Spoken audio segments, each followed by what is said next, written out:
Namaste, hello, and welcome to the NDTV report on NDTV. I'm your host, Priyanka.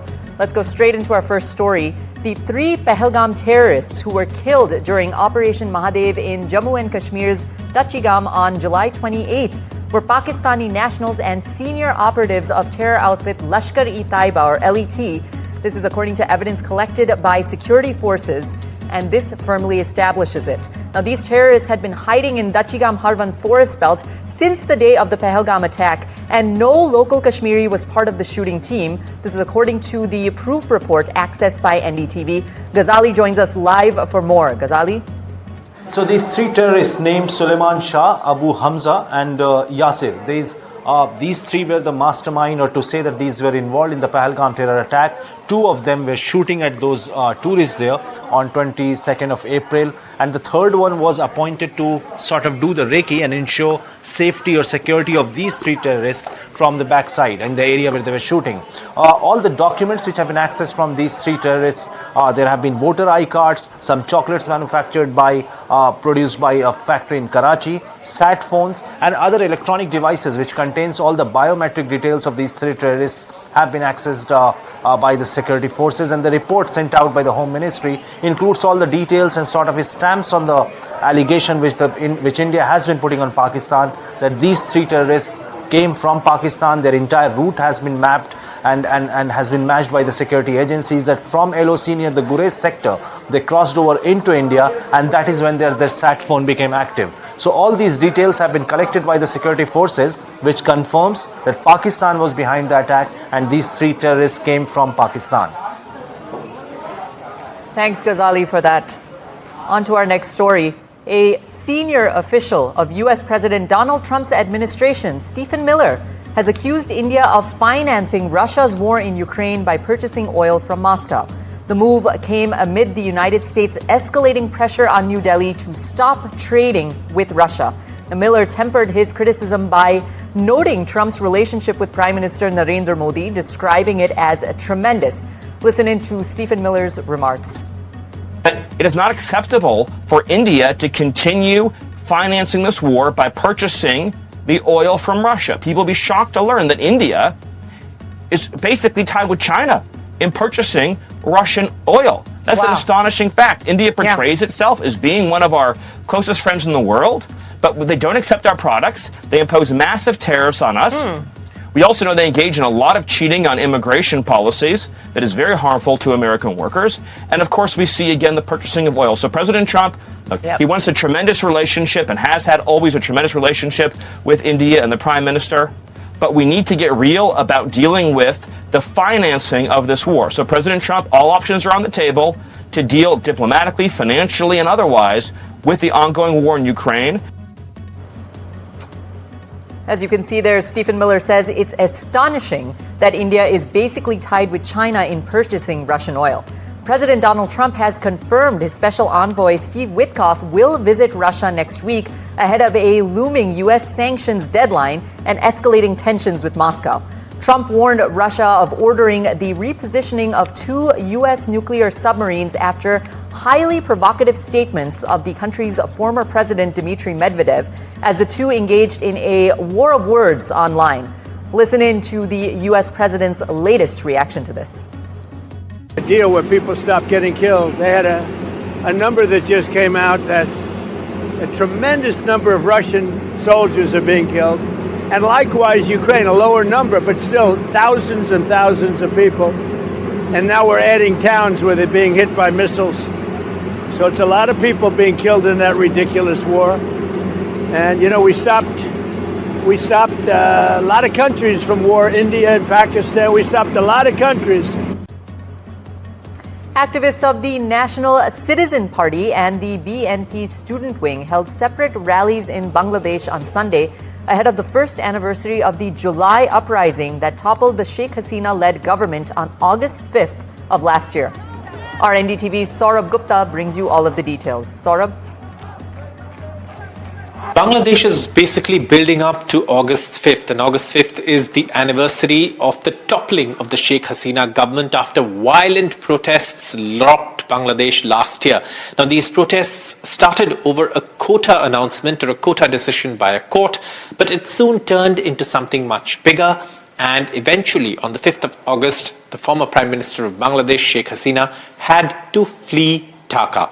Now, since then, there have been efforts to make this a turning point, and those who were protesting against Sheikh Hasina and those who are in charge of running the country now, including the interim government led by Mohammad Yunus, and those who were protesting on the streets of Dhaka and other parts of Bangladesh, say that August 5th is something that's going to be important, and they're wanting to also, come up with the July declaration. But at the same time, the trial against Sheikh Hasina, the International Crimes Tribunal, has already started. Day-to-day proceedings are taking place. In fact, what we've been given to understand is that from the details that we know is that there have been witnesses who have testified today on day one of those hearings that are taking place. In fact, the first witness who testified today, and this is of course in that court proceedings, said that Sheikh Hasina was responsible for killing thousands. The Awami League has denied all of these allegations. Sheikh Hasina has also denied these allegations.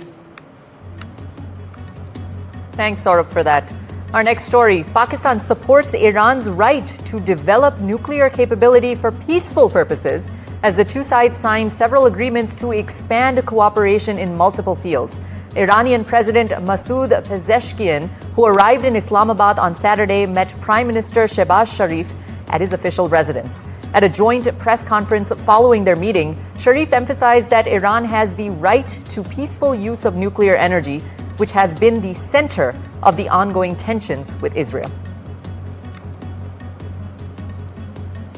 Hamas said that it is prepared to coordinate with the Red Cross to deliver aid to hostages that it holds in Gaza. That is, if Israel meets certain conditions, after a video it released showing an emaciated captive drew sharp criticism from Western powers. Hamas said that any coordination with the Red Cross is contingent upon Israel's permanently opening humanitarian corridors and halting airstrikes during the distribution of aid. On Saturday, Hamas released its second video in 2 days of Israeli hostage Eviatar David. In it, David, skeletally thin, is shown digging a hole that he says in the video is for his own grave. The video of David drew criticism from Western powers and horrified Israelis. France, Germany, the UK, and the US were among the countries to express outrage, and Israel's foreign ministry announced that the UN Security Council will hold a special session on Tuesday morning on the issue of the situation of the hostages in Gaza. According to Israeli officials, 50 hostages now remain in Gaza, only 20 of whom are believed to be still alive. Hamas thus far has barred humanitarian organizations from having any kind of access to the hostages, and families have little or no details of their conditions. Meanwhile, tens of thousands of demonstrators have marched across the Sydney Harbour Bridge in Australia, calling for peace and aid deliveries in the war-ravaged Gaza Strip, where a humanitarian crisis of man-made starvation has been worsening as a result of Israel's punishing blockade. Israel's far-right National Security Minister Itamar Ben-Gvir has visited the Al-Aqsa Mosque compound in Jerusalem and prayed there, violating a decades-old arrangement covering one of the most sensitive sites in the Middle East. Photos and videos of his visit show Ben-Gvir leading Jewish prayers at the compound, which is known by Jews as the Temple Mount in occupied East Jerusalem. Praying at the site breaks a long-time arrangement that allows Jews to visit the site but not pray. The Israeli Prime Minister's office released a statement saying there had been no change to Israel's policy of maintaining the status quo agreement that allows only Muslim worship there. The bodies of all five miners trapped in a collapsed shaft in the world's biggest underground copper mine for 3 days have been found and identified, according to an official who said this on Sunday. Achilles Cubillos, the lead prosecutor in Chile's O'Higgins region, said the body of Moises Pavez, the last miner to remain missing, was found at 3:30 p.m. local time by rescue teams. They had drilled through dozens of meters of rock to reach the stranded workers. Listen in. Finalmente, a las 15:30 horas, hemos encontrado al último de los trabajadores de la mina El Teniente que se encontraba desaparecido. Como lo hemos desarrollado en los demás casos, se dispuso los peritajes de rigor para establecer sus identidades.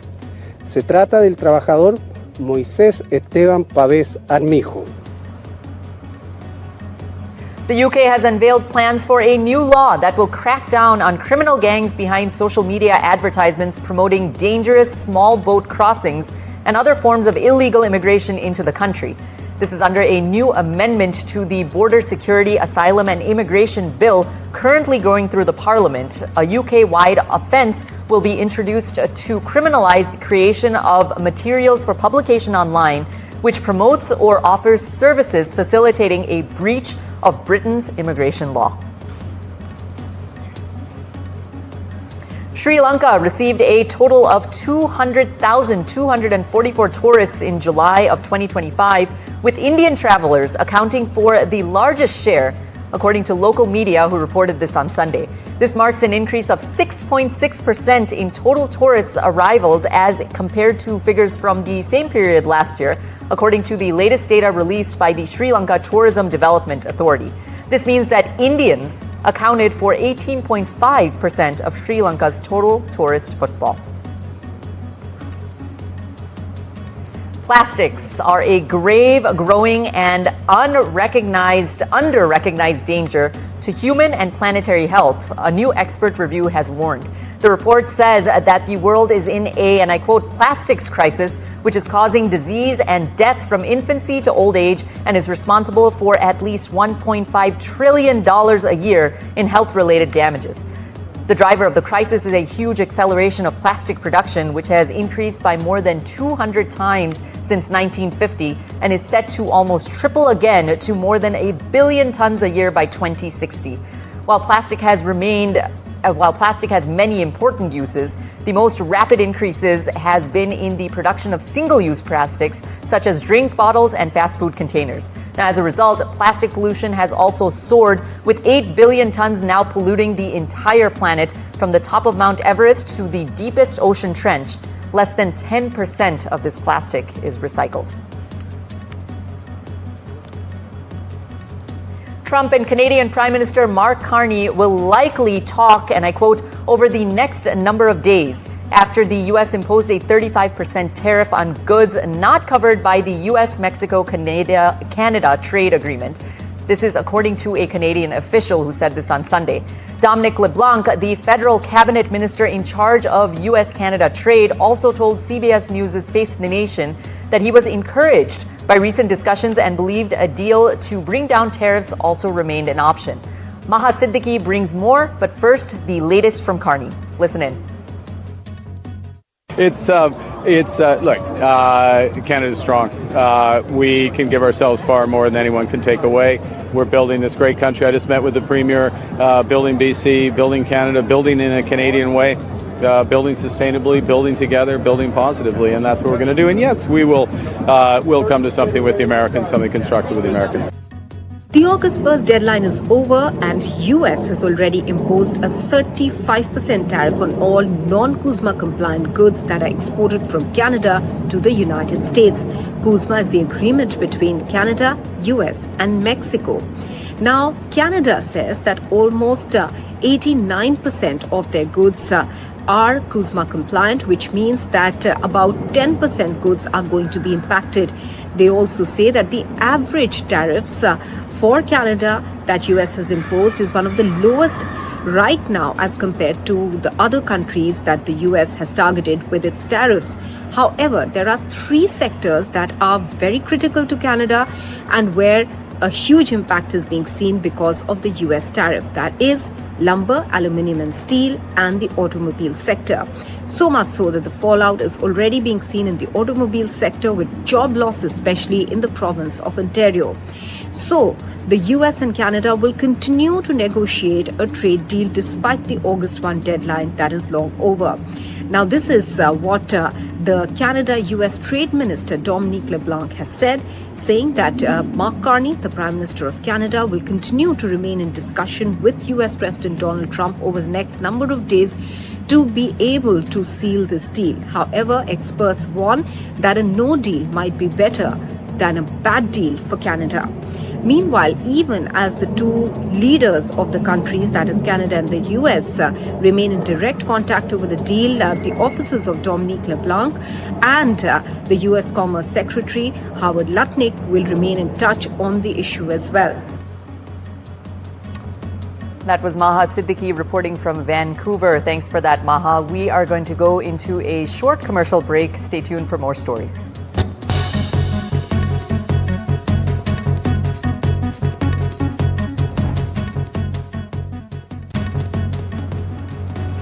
Namaste and welcome back to NDTV World Report. I'm Priyanka Deo. Let's go right into our next story.